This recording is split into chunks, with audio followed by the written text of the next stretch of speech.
Hello दोस्तों, तो आज की इस क्लास में हम कंटिन्यू करेंगे आगे। और मैं डिस्कस करने वाला हूँ आज provision of the Indian partnership act 1932 in absence of partnership deed. इसका मतलब कि देखो, लास्ट क्लास में मैंने आपको बताया था कि पार्टनरशिप क्या होता है, पार्टनरशिप की कैरेक्टरिस्टिक्स क्या होती हैं और पार्टनरशिप डीड क्या होती है। आज की इस क्लास में मैं आपको बताने वाला हूँ कि इफ़ अगर पार्टनरशिप डीड नहीं बनी हुई हो तो according to Indian partnership act 1932 के हिसाब से क्या क्या चीज़ें लागू होंगी और कौन कौन सी चीज़ें काम करेंगी। तो ये प्रोविजंस होते हैं कुछ कि अगर पार्टनरशिप फर्म हमने स्टार्ट कर दिया और पार्टनरशिप डीड रिटर्न में नहीं बनाई है, तो अगर पार्टनरशिप डीड है ही नहीं, in the absence of partnership deed what rule should be applied on that condition. तो एक एक करके हम डिस्कस करेंगे। यहाँ पे 13 मेजर पॉइंट्स हैं जिनको हम एक एक करके डिस्कस करेंगे कि अगर पार्टनरशिप डीड नहीं बनी हुई हो तो क्या चीज़ें होंगी। इसके अलावा मैं आपको आज की क्लास में सिर्फ ये चीज़ें बताऊंगा। इसके अलावा बताऊंगा कौन कौन से ट्रांजेक्शन्स होते हैं, यानी कौन कौन से अकाउंट्स बनाए जाते हैं पार्टनरशिप में। और उसके बाद कैपिटल अकाउंट के बारे में आपको बताऊंगा कि फिक्स्ड कैपिटल अकाउंट क्या होता है और फ्लैक्चुएटिंग कैपिटल अकाउंट क्या होता है। इतना बताएंगे। उसके बाद इसके बाद वाली क्लास से हम न्यूमेरिकल स्टार्ट कर देंगे। ठीक है, चलिए स्टार्ट करते हैं। Provision of the Indian partnership act 1932 in absence of partnership deed. पहला पॉइंट है right to participate in business. इसका मतलब क्या हुआ? Right to participate in business का मतलब है कि अगर पार्टनर जो है पार्टनरशिप डीड नहीं बनाता है तो उस कंडीशन में हर एक पार्टनर को ये राइट होगा, ये अधिकार होगा कि वो बिजनेस में कंट्रीब्यूट कर सके, बिजनेस में हर एक एक्टिविटी में वो कंट्रीब्यूशन करे। ये उसका राइट होगा अगर पार्टनरशिप डीड नहीं बनाई हुई है तो। सेकंड है प्रॉफिट शेयरिंग। प्रॉफिट शेयरिंग जो है वो इक्वल होगा। क्या होगा profit sharing? Profit sharing equal होगा। भले ही किसी पार्टनर ने ज़्यादा पैसा लगाया है, किसी पार्टनर ने कम पैसा लगाया है, लेकिन अगर आपने पार्टनरशिप डीड नहीं बनाई है तो इक्वल प्रॉफिट डिस्ट्रीब्यूशन किया जाएगा। Third, salary and commission. अब सैलरी और कमीशन वाले में ये है कि अगर पार्टनरशिप डीड नहीं बनाई गई है तो किसी भी तरह के कोई भी पार्टनर को कोई सैलरी और कोई कमीशन नहीं दिया जाएगा। अरे बात समझ में? कितना भी पार्टनर कोई एक्स्ट्रा काम करे, कुछ भी करे, लेकिन किसी भी पार्टनर को कोई सैलरी या कमीशन नहीं दिया जाएगा। फिर है interest on capital. Interest on capital भी नहीं दिया जाएगा। ठीक है ना, क्लियर है बात? इंटरेस्ट ऑन कैपिटल, अगर पार्टनरशिप डीड नहीं बनाई गई तो इंटरेस्ट ऑन कैपिटल भी हम नहीं देते हैं। क्यों नहीं देते हैं? क्योंकि हमने पार्टनरशिप डीड नहीं बनाई हुई है। जब हमने कोई डीड नहीं बनाई हुई है तो उस कंडीशन में हम ये सारी चीजें नहीं डिस्ट्रीब्यूट करते हैं। ठीक है, उसी तरीके से इंटरेस्ट ऑन लोन की अगर मैं बात करूं तो इंटरेस्ट ऑन लोन का एक फिक्स रूल है, 6% पर एनम मिलेगा। ठीक है, यानी अगर पार्टनर ने फर्म को कोई लोन दिया हुआ है, ठीक है, तो उस कंडीशन में फर्म पार्टनर को 6% पर एनम इंटरेस्ट देगी, ना उससे ज़्यादा ना उससे कम। ये जरूर आप ध्यान रखिएगा। उसके बाद है admission of partner. Admission of partner में ये होता है कि बेसिकली न्यू पार्टनर फर्म के अंदर तभी आएगा जब सारे पार्टनर एग्रीड होंगे तब। ठीक है, पार्टनर्शिप डीड अगर नहीं बनाई गई तो न्यू पार्टनर फर्म में आएगा ही नहीं, और अगर आएगा तो सारे पार्टनर जब एग्री हो जाएंगे तो आएगा। फिर नेक्स्ट है right to inspect book of account. अब right to inspect book of account का मतलब है कि फर्म के अंदर जितनी भी अकाउंटिंग बुक्स होती हैं, चाहे वो बैलेंस शीट हो, प्रॉफिट एंड लॉस हो, डेली जनरल्स हो, कैश मेमो हो, कुछ भी हो, वो सारी चीज़ें हर एक पार्टनर देख सकता है। फिर एट्थ है due diligence and honesty in business. अब due diligence and honesty in business का मतलब ये है कि देखिए, अगर आपका पार्टनरशिप बिजनेस में कोई भी हमें राइट्स और ड्यूटी अलाउड नहीं करा गया है आपको, तो ये आपका राइट होता है, ये आपकी ड्यूटी होती है कि आप फर्म को एक ऑनेस्टी, एक ऑनेस्ट मैन की तरह चलाएं और सारी चीज़ें जो लीगल हैं वही चीज़ें करें। तो ये राइट और ड्यूटी के अंदर आता है। फिर है राइट टू रिसीव कंपनसेशन। अब देखिए, राइट टू रिसीव कंपनसेशन का मतलब क्या होता है कि अगर मैंने फर्म के बिहाफ पे, क्या बोला मैंने, अगर मैंने फर्म के बिहाफ पे कोई खर्चा किया है तो मुझे फर्म पैसे देगी। मान लो रात को कोई प्रोडक्ट आ रहा है, माल आ रहा है, कुछ डिलीवर होना है, रॉ मटेरियल वगैरह, तो रात को मैं गया डिलीवरी करवाने के लिए, मैंने अपने जेब से पैसे दे दिए। इसका मतलब ये नहीं कि मैंने अपने जेब से पैसे दे दिए हैं तो मुझे पैसा नहीं मिलेगा अगर पार्टनरशिप डीड नहीं है तो। नहीं, अगर मैंने फर्म के बिहाफ में कोई खर्चा किया है तो वो पैसे मुझे मिलेंगे। क्लियर है बात। उसके बाद रिटायरमेंट ऑफ पार्टनर, ठीक है। अब देखिए रिटायरमेंट का कंडीशन ये होता है कि कोई भी पार्टनर रिटायर नहीं होता है इस कंडीशन में, समझ में आ रही बात, कोई भी पार्टनर रिटायर नहीं होता है। तो no partner can be ousted from the firm if a partner wants to voluntary separation he can do with the so constant with remaining partner. अगर पार्टनर अपनी मर्जी से रिटायर होना चाहता है तो वो हो सकता है, लेकिन उसको कोई रिटायर नहीं कर सकता है, ठीक है।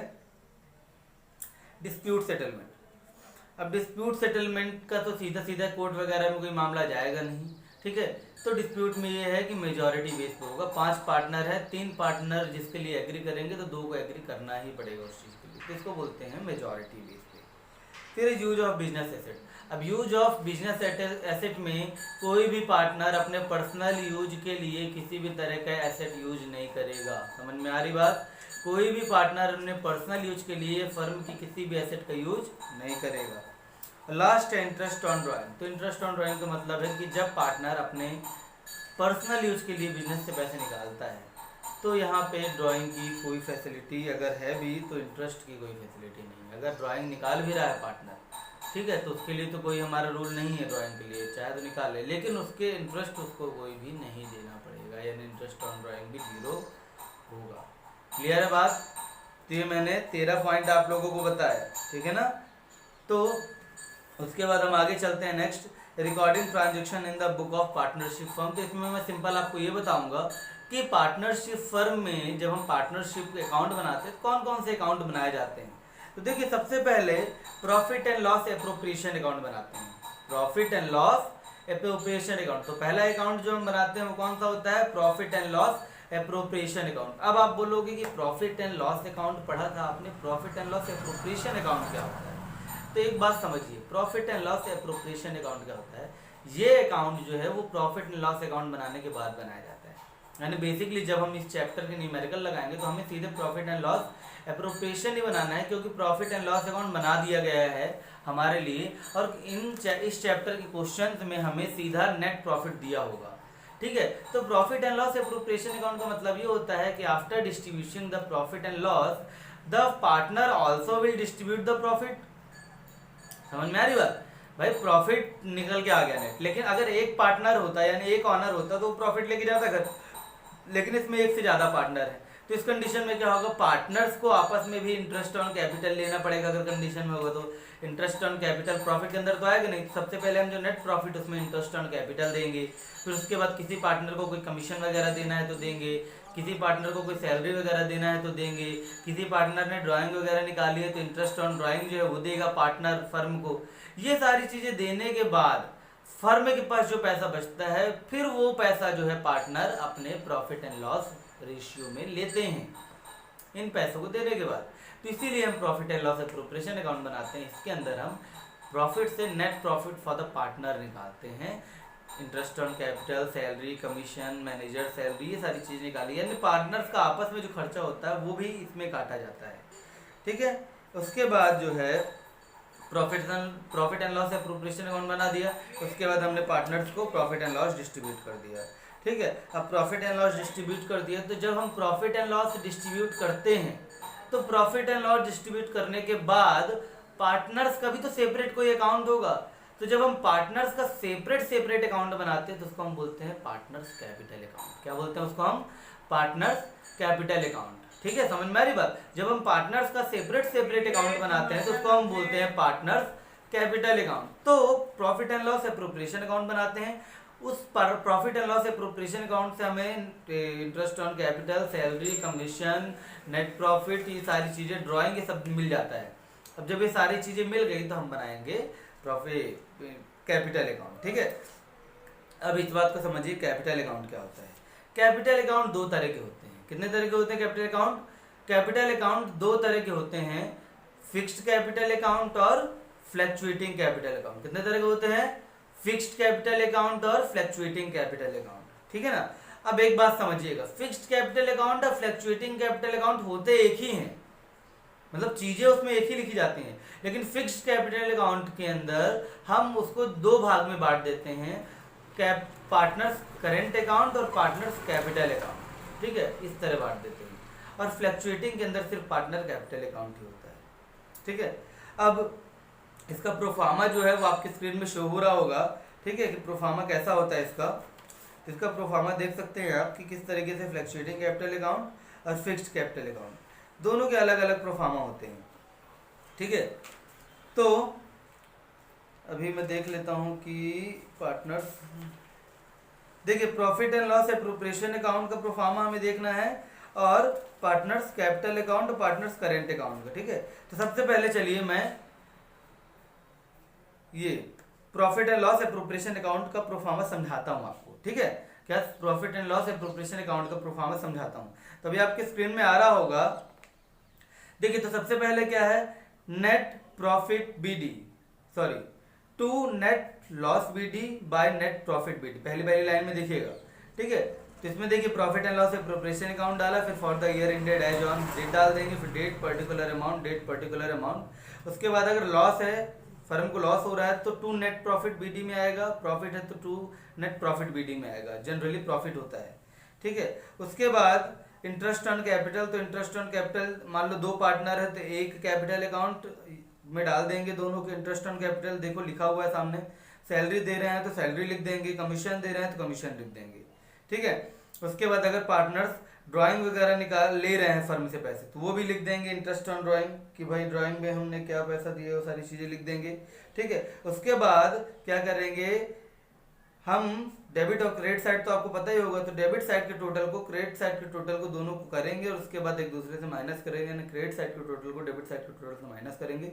जो अमाउंट आता है वो प्रॉफिट के अंदर आएगा, अगर माइनस में आ रहा है तो वो लॉस की साइड पे अमाउंट जाएगा, उसको लिख के उनके प्रॉफिट एंड लॉस रेशियो में डिस्ट्रीब्यूट कर देंगे, ठीक है।